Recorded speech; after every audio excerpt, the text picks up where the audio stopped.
پر فوزیه کوپی د برید په هکله وروستي او تازه جزئیات.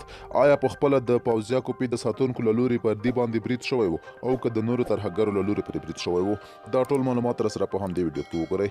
افغان چارواکي وایي له طالبانو سره د سولې د مذاکراتي ډلې پر غړي او د ښځو د حقونو پر مبارزې مشهورې افغان سیاستوالي فوزیه کوپی باندې وسلوال برید شوی دی چې فوزیه کوپی پکې برسېرنه ټپي شوې ده.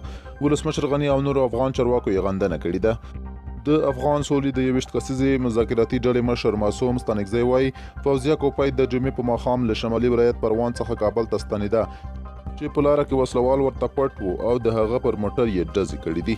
ښاغلي معصوم ستانکزي په یوه ټویټ کې لیکلي د میرمن کوپی روغتیایي حالت ډېر ښه دی او د پریشانۍ خبره نشته.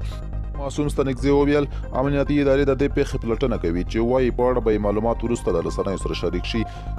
د دې برید پړه تر اوسه پورې کومې وسلوالې ډلې پر غاړه نه ده اخیستې. د طالبانو ویان ذبیح الله مجاهد پر ټویټر لیکلي دا برید دوی پورې تړاو نه لري. افغان ولسمشر اشرف غني پر فوزیه کوپی برید یو ډارن عمل بللی دی. د ولسمشر غني ویان صدیق صدیقي وویل ولسمشر غني د موج تحول افغانستان ګوند پر مشر فوزیه کوپی برید غندلی او د هغه له خولې یې لیکلي دي. پر افغان میرمنو د بریدونو او همدارنګه د افغانستان د 19 کلنو ارزښتونو د خوندیتوب لپاره د هغوی د هدفمندو ښاخونو مانع نشي کېدلی.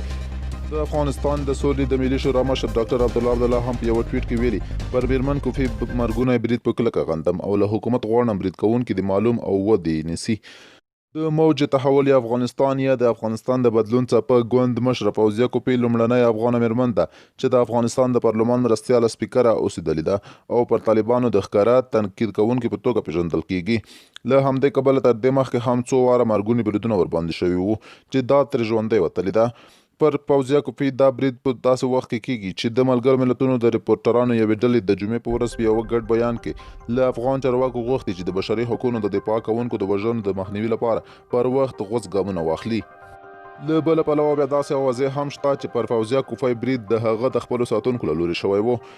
آریان یون په اړه لیکي خبره دا ده چې فوزیه کوپی د چکر لپاره پنجشیر ته تللې وه. هلته د دې ساتونکو او د کوم بل لنډغر د ساتونکو ترمنځ شخړه شوې ده او د هغه لخوا هوایي ډزې شوې دي چې کوپی پکې سرسري زخمي شوې ده. خو کوپی بیا دغه خبره په بل ډول کوي، صرف د خپل ځان د مشهورولو لپاره او د دغه ډول بې معنا سناریوګانو ربط ورکول سولې ته د دغه ملي پروسس پکول دي.